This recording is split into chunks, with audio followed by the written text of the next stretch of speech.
Hello and welcome to CityBeat, inside Palo Alto. I'm P.A. Moore. You know, it may be sunny now, but don't let the weather fool you. Winter is when we get our most rain. And that brings us to the subject of water and the floods of 1955. We're going to learn about that with Steve Steiger on the History Corner. And you know what happens when a motorist hits a fire hydrant? There's more water involved. Plus, we'll also have other subjects like trees for El Camino, trash busters, and lots more. Do stay with us.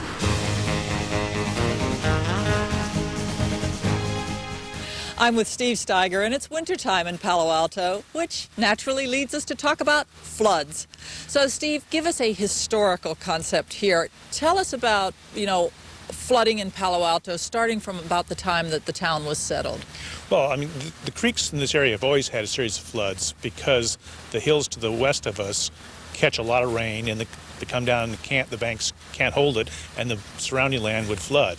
This was never really a problem in the early days, especially as Palo Alto was settled in 1890, because downtown Palo Alto is on slightly higher ground.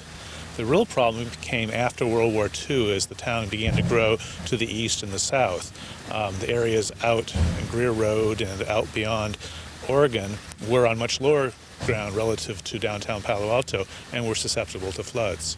Well, so early days, the only flooding would have been a field which maybe needed the irrigation. But now, let's say 1950, 1955, aren't there some historical markers around that period? Yeah, well, there were a series of floods after World War II. The first one notable was in 52, but the really big flood was in December of 1955. The ground had already been saturated by some earlier storms, and a huge tropical rainstorm came through this area and dumped inches of water very quickly in the surrounding hills as well as throughout most of California.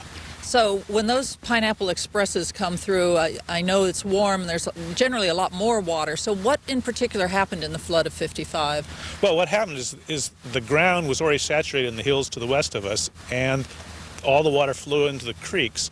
The creeks couldn't hold it, and eventually the banks gave way, and it overflowed into the surrounding lowland areas, including much of Menlo Park and Palo Alto.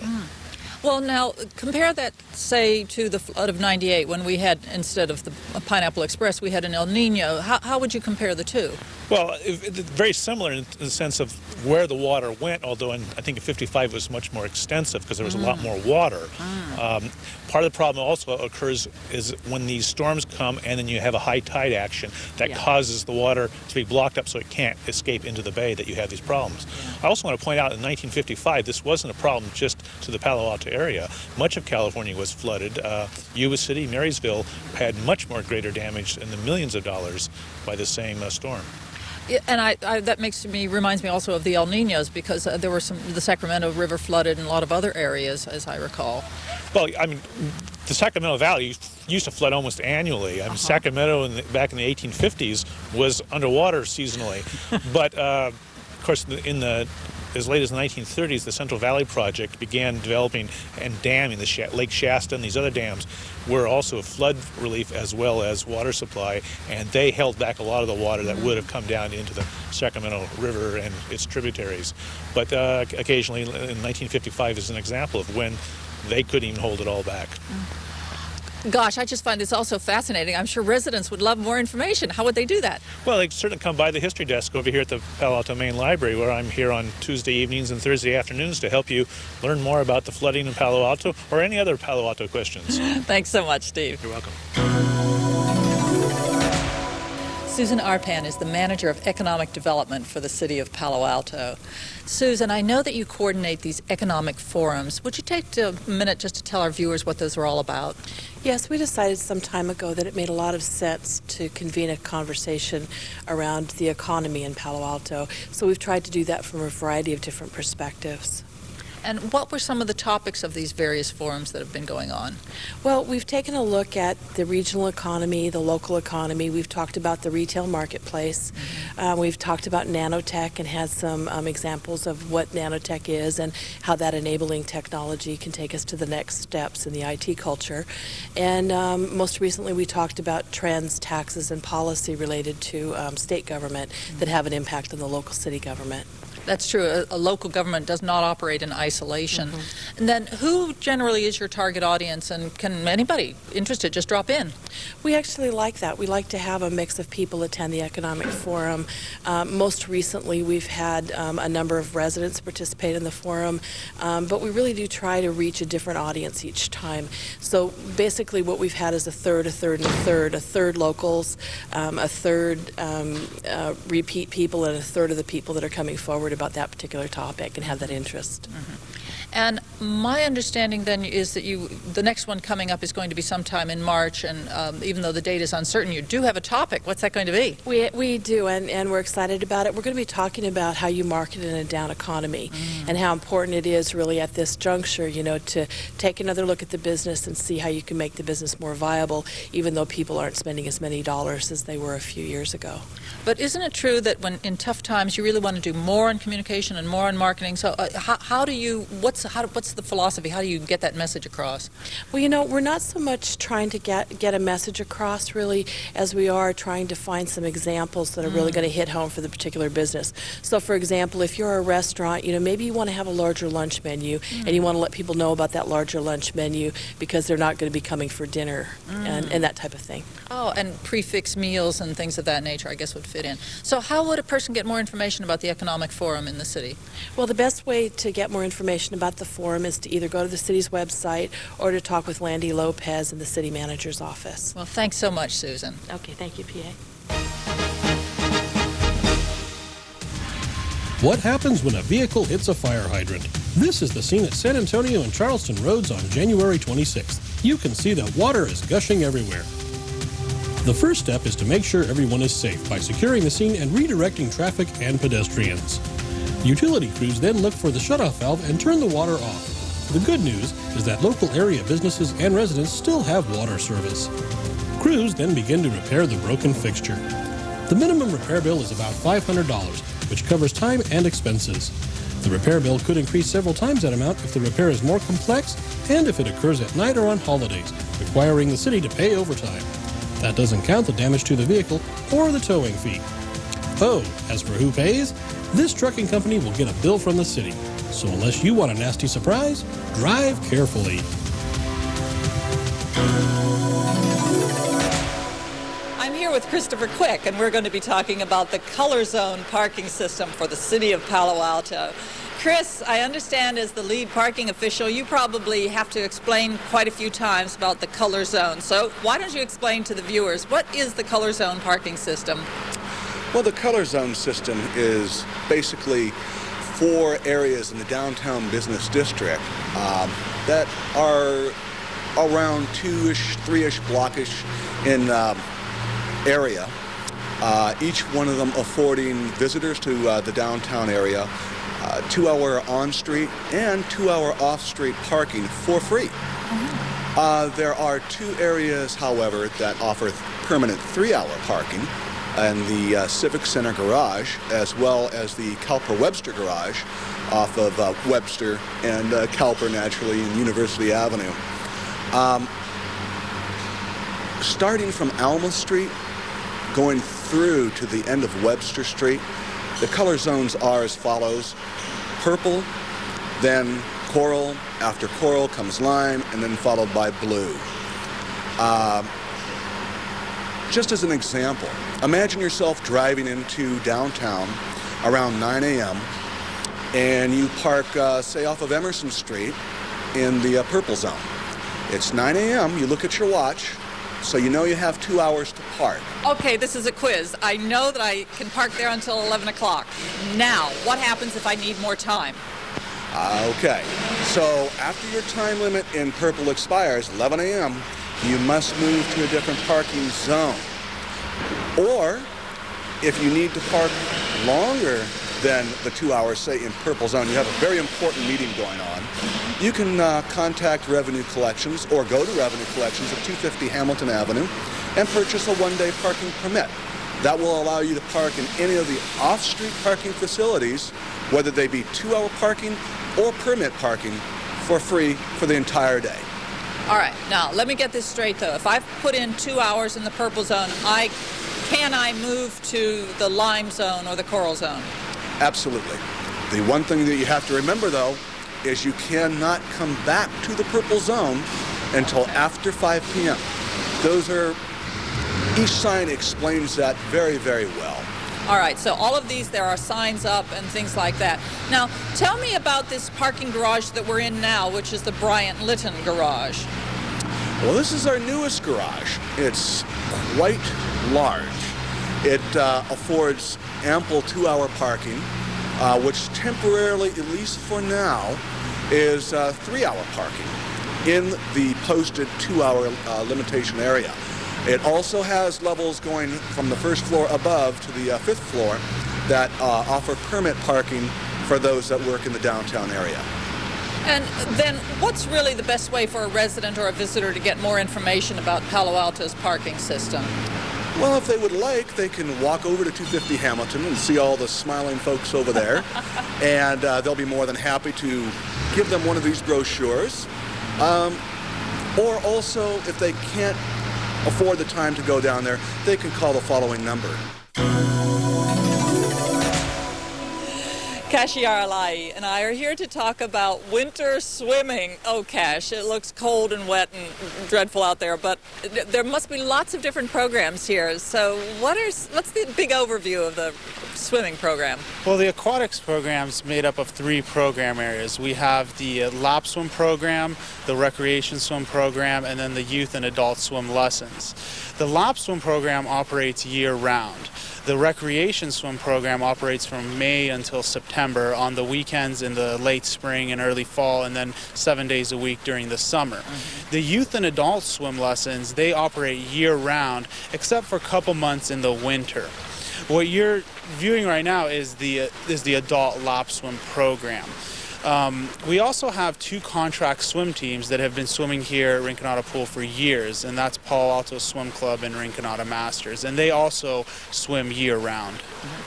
What are some of the details if I were brave enough to get up in the cold and the dark and show up for lap swimming? Is it a per swim basis? Is it a ticket basis? Residents have the opportunity to buy resident coupon books, which we have the youth and senior ticket books. There's 10 tickets per book, and the fees for the adult ticket books are $25. For the seniors, it's $15. And you can also, if you're a resident or a non-resident, drop in and pay $3 if you're an adult and $2 if you're a senior to just swim during lap swim. Okay, now tell me, you've been here for a while. Have you noticed more swimmers, fewer swimmers? Does wintertime, does it depend on how much rain, how cold the winter is? Or are there really diehard swimmers? What's the psychology of swimming in the winter? Well, I'll try to answer that as best as possible. We do have the core swimmers that come and swim at Rinconada Pool and have probably been swimming for years. And then it fluctuates. It's based on the day, based on the weather. Obviously, in the summer months, spring months, summer months, and fall months, there tend to be more swimmers. And then it's based on per shift how many swimmers there are. Like our Tuesday, Thursday, Saturday morning shifts are very popular. The Monday, Wednesday evening shifts are popular as well. Some of the day shifts aren't necessarily as crowded as you see, but swimmers do come. So it's based on day-to-day, shift-to-shift, every day's weather. Well, I'm a marathon runner, and we run rain or shine, sleet or hail, and so I can understand, I guess, if there's that dedication to the sport. So where's your dedication to the sport, and tell me about your swimming? Well, my swimming, I swam from when I was a child all the way until high school.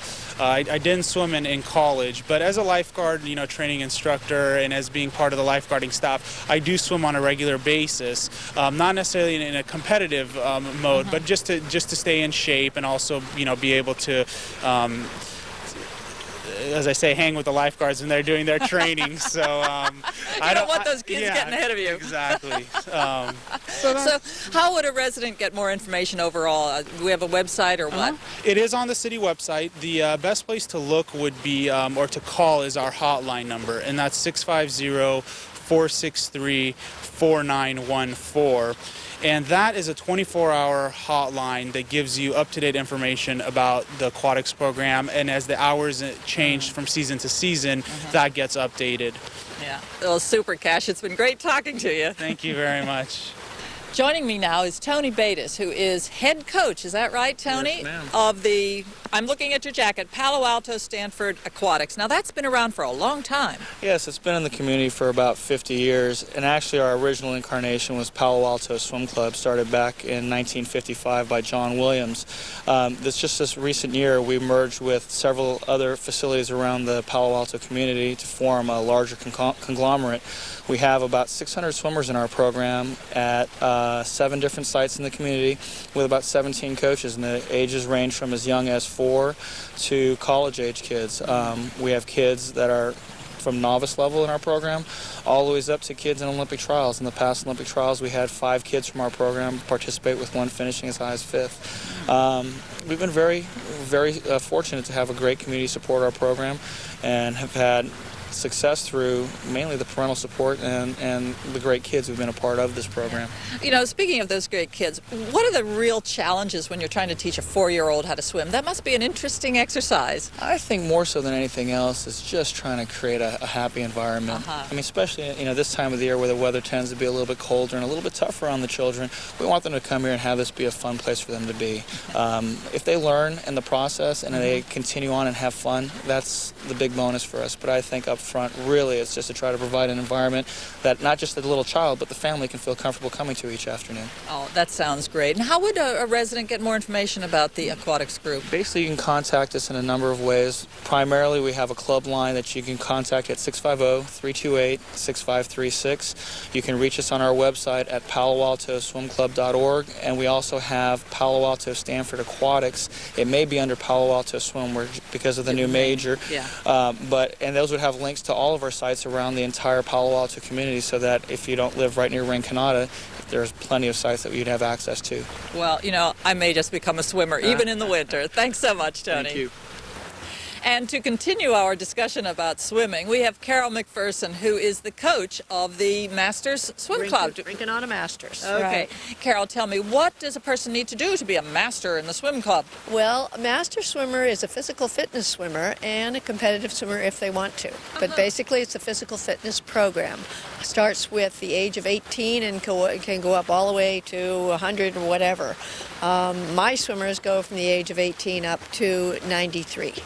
Wow, that's a brave person, 93 out there swimming. 93. Tell me, what are some of the things that the club does? Is it lessons? Is it competitions? It's a stroke work. They have a physical fitness workout, which is being able to swim different lengths of the pool.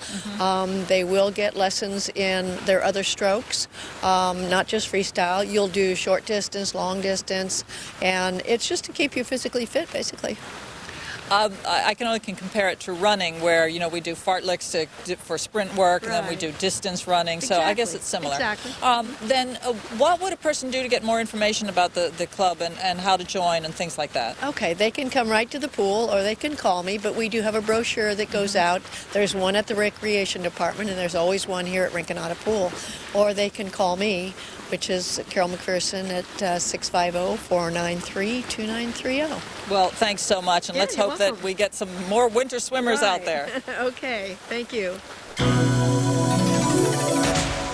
It's time to talk to Trees for El Camino once again. With me are Betty Meltzer and Susan Rosenberg. Betty, let's start with you. Remind our viewers, what is Trees for El Camino? The Trees for El Camino project is a vision of trees up and down the medians, along the sides, from border to border in Palo Alto. And we visualize an arbor of trees creating a beautiful shaded street, major street, and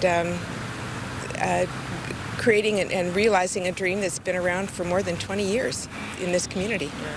And then I'm going to turn now to Susan and find out what our accomplishments have been to date on this project. Susan, I've seen a lot of trees. There must be a lot that happened in the last year. What tell us about it? Well, it's very exciting. What has happened is that the city is put a contract out to plant the first phase of planting on the medians of El Camino Real from Embarcadero South to Park Boulevard. And the second phase will be completed by the end of this year, 2004. the process, it seems very simple to put a tree in the ground, but doing this with the city of Palo Alto and with Caltrans has proven to be time-consuming, but it is very rewarding that the trees are going in now. But isn't that the major accomplishment, really getting all those groups talking to each other, then, getting the trees in? So how many groups did you have to work with? Absolutely, PA. It was the city of Palo Alto, and we've worked with 3 different councils on this project. We've been working on it that long. Stanford University, we really have developed a hands across El Camino Real with Stanford University, who has supported us all the way. Caltrans, which has very strict rules about what can be planted on El Camino Real. It took almost an act of God.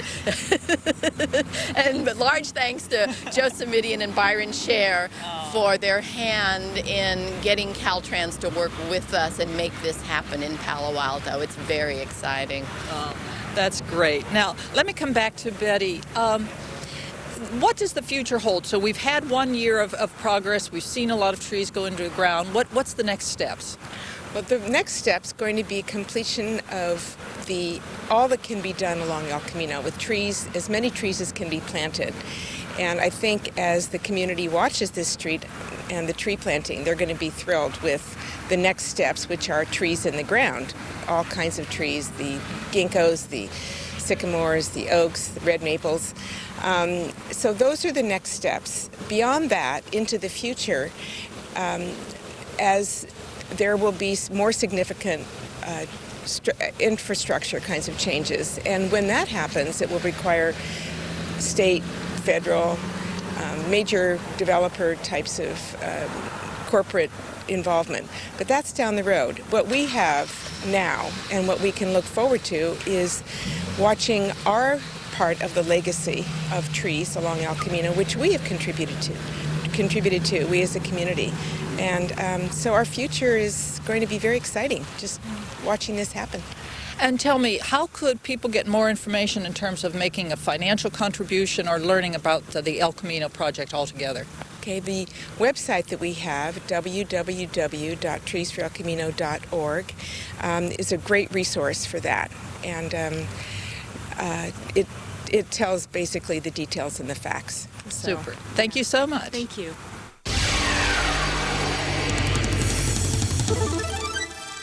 It may be a little too early in the year to start gardening, except for your die-hard gardeners out there, but it's definitely not too early to start planting.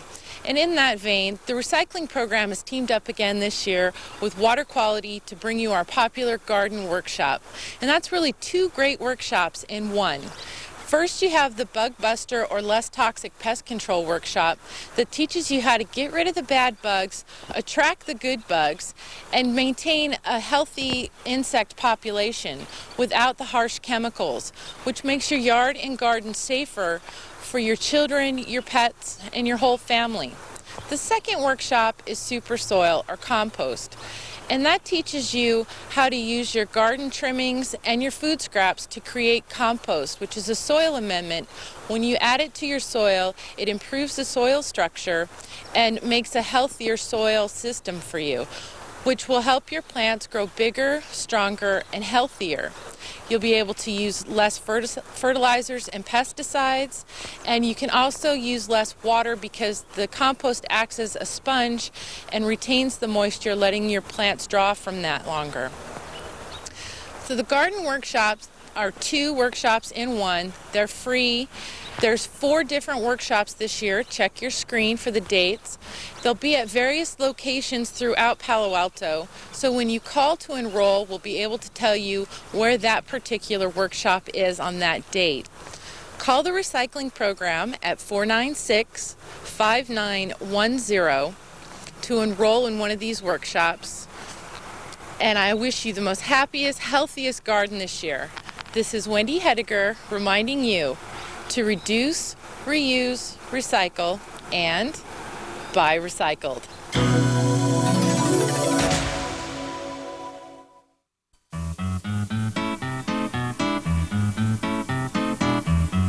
Family Resources is your link to recycling. paths for biking, trails for hiking, childcare, street repair, volleyball, city hall, dog runs for dog walkers, support groups for need-to-talkers. Softball leagues, soccer leagues, swimming pools, all sorts of schools. The Palo Alto Arts Center, assistance for the housing renter, recreation, information, public access cable station, ice skaters, mediators, senior care, food for you, children's theater, the petting zoo, volunteer opportunities in your community, hotlines, warm lines, bus lines, parks, libraries, May, fate, healthcare, neighborhood and civic groups, tennis courts, basketball hoops, services for the disabled, where to find a picnic table. Multicultural and ethnic festivities, foreign language, accessibility, the Junior Museum, the people next door, emergency services, all this and much, much more. It's all here right on our website. You can rock the house when you click that mouse. Be a paragon. Come on and log on now.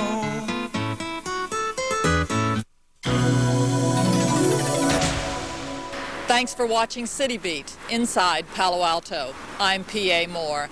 And remember what we said about winter weather and our floods. Check the city's website for locations for sandbags and other flood prevention measures. Thanks for watching and see you next time.